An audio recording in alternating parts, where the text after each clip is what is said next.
Mortgage rates, home prices, and wages. Oh my!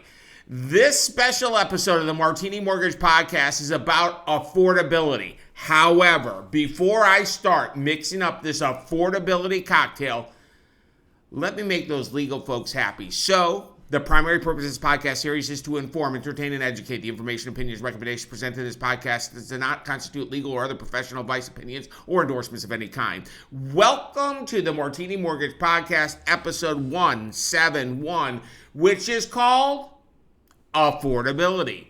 My name is Kevin Martini, and I'm a certified mortgage advisor and producing branch manager, NMLS 143962, with the Martini Mortgage Group at Gold Star Mortgage Financial Group Corporation, NMLS 3446, equal housing lender. Woo! That was a lot. And now it's done. So let's go ahead and start getting the shovel and dig into what has been the buzzword for some time now. You know the one. The word is, wait for it, affordability. Let's face it.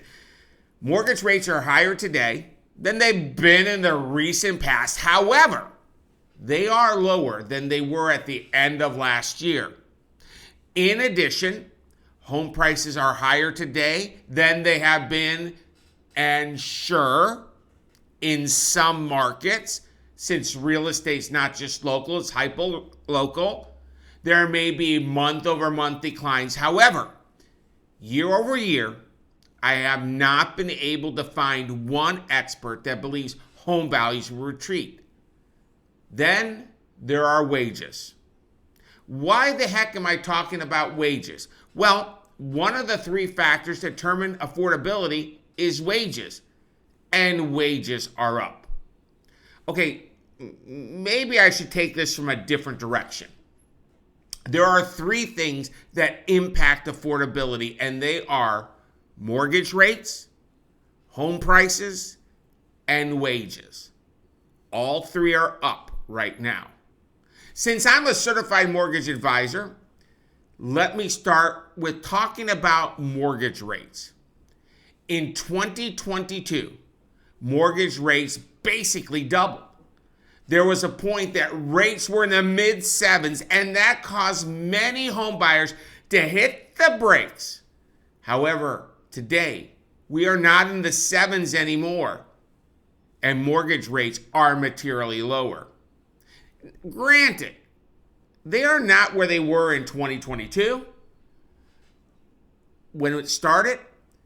However, it's unlikely that we will ever be where we were when 2022 started. A very unique set of circumstances set up the epic mortgage rates we experienced in 2020, 2021, and during the start of 2022. Today and always, the primary influencer of mortgage rates is inflation. Let me say it again for the people in the back. The primary influencer of mortgage rates is inflation. In the simplest form, when inflation is low, guess what? Mortgage rates are lower. When inflation is high, mortgage rates are higher. Let me get granular for a hot second. Mortgage rates live in the bond market. Yes, you heard me properly. Mortgage rates do not live in the stock market, nor are they directly controlled by the Fed unless the Fed implements quantitative easing.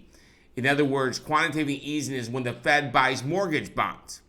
Oh, by the way, this is what they did when the pandemic reared its ugly head, and that is one of the many reasons we experienced a once-in-a-lifetime home loan rate environment during the pandemic. The nemesis, the arch enemy to a bond, is inflation. Since inflation erodes the return of a bond. So, since inflation is negatively impacting the return of a bond, market makers need to raise the yield to offset the inflation pressures. And when yield increases, mortgage rates increase too. With all that said, the developing story around where mortgage rates are headed is all about where inflation is headed. With the recent readings, we are seeing that inflation is slowing down, and that is a good thing. And we are seeing the Fed actions is getting inflation under control. However, today's mortgage rates are below what the historic average has been. Check this out. A 6% rate versus a 7% rate increases buying power by 10%. Let me say it another way.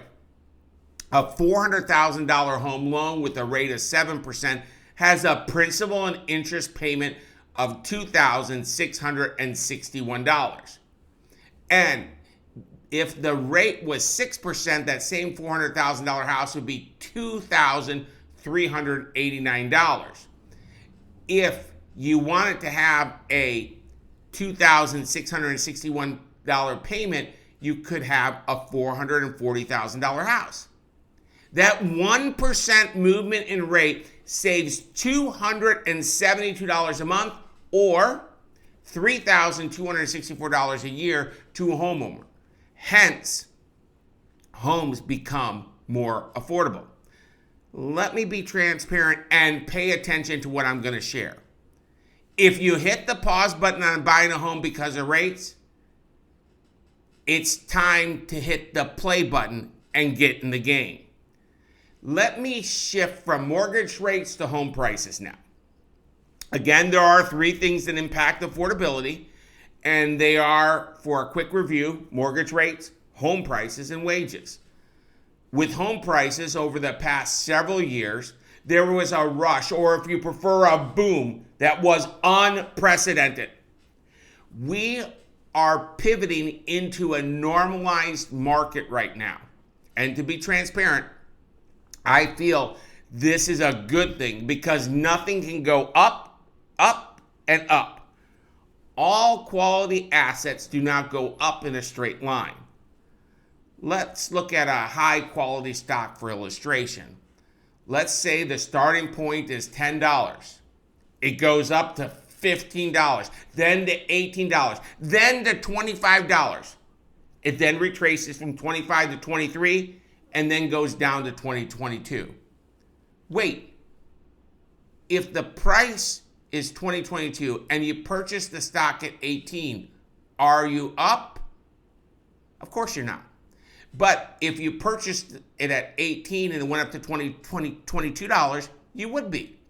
Now, the stock at $22 and it goes to 23 and then 26 and then 28 and then back to 26. And if you purchase at 25, are you still up? Yes, you are. It is impossible to time any purchase of an asset because assets that you purchase are long-term. The short-term volatility is irrelevant. Owning real estate is a long-term investment. Now, please do not confuse this with those shows on HGTV with people that buy and flip a home as an investment in real estate. Let me be clear. Flipping houses is a business, not a real estate investment. Over time, all quality assets go up. Sure, they may retrace a little bit, but over time, historically speaking, they always go up. Don't believe me? Well, let me illustrate. I'm a certified mortgage advisor with the Martini Mortgage Group, and we are located in Raleigh, North Carolina. However, we help families all over the country. Raleigh, North Carolina is located in Wake County. The average historical appreciation in Wake County for the last 63 years has been 3.42% a year. And that is healthy. Now, over the next year, it is forecasted to only be 2.3. Oh no, really? One could say real estate is retracing, and they would be right. However, I think real estate is recharging. Bold statement? Not really. The 5-year cumulative forecasted appreciation rate is 20.43% in Wake County.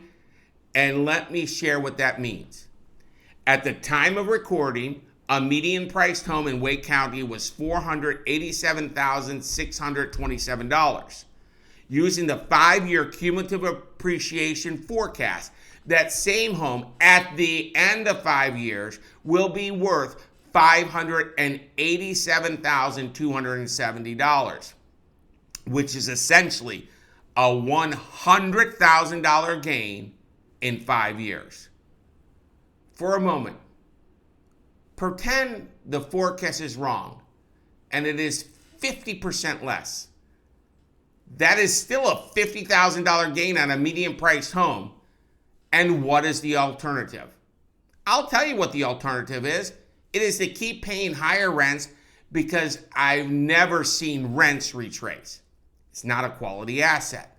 And let me share this. Your landlord will take your money so they can pay their mortgage and they can buy another Lexus with appreciation.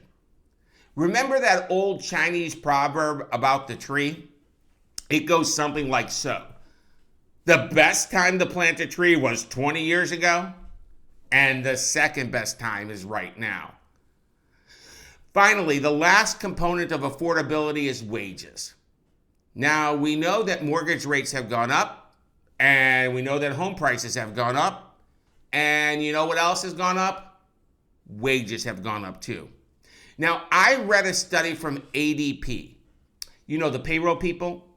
The people that stayed at their job experienced a 7.6% increase in wages, and the people that switched employers experienced a bump of 15.1%. If you average the quote-unquote stayers and the quote-unquote switchers, then the average wage increase is really 9%. People are making more money, and that is good because mortgage rates have not increased by that much, nor have home values. In closing, know that real estate is not just local, it is hyper-local. The best time to buy real estate is when you are ready to buy. And it's never too early to start putting a plan together. The first step to home ownership is never the house. The first step is the home loan. So when you will have price and cost clarity before you fall in love with the place to call home. If you have questions about what you've heard in this special episode of the Martini Mortgage Podcast, or just questions about securing a mortgage and buying a home, I am here. My name is Kevin Martini, and my direct dial number is 919-238-4934. Thank you for tuning in to this special episode on affordability. And thank you in advance for sharing this episode with someone you care about.